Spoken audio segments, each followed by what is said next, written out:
that the new Filipino government wants to see.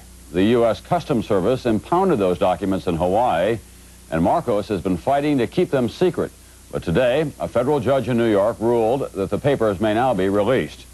One of the first things the new Manila government did was to declare a ceasefire with the new People's Army, the NPA, the communist insurgents fighting in the countryside in the Philippines. But those rebels have been ignoring this government move, so as NBC's Jim Bitterman reports, others with no government ties are trying on their own to secure a grassroots peace.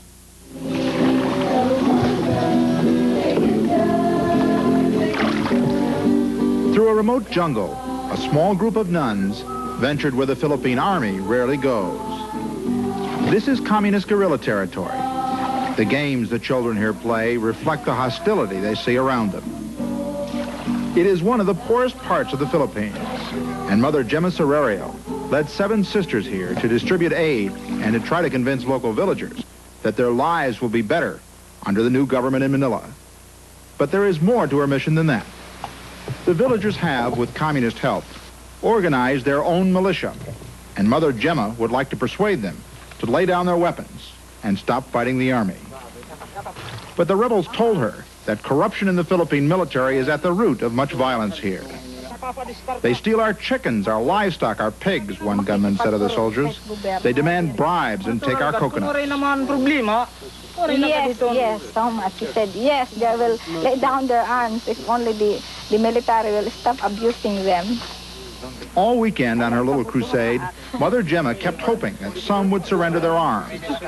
It was not to be. The suspicions run too deep. She was told there must be proof that the new government will indeed clean up the military. I know they have hopes. They're waiting for this.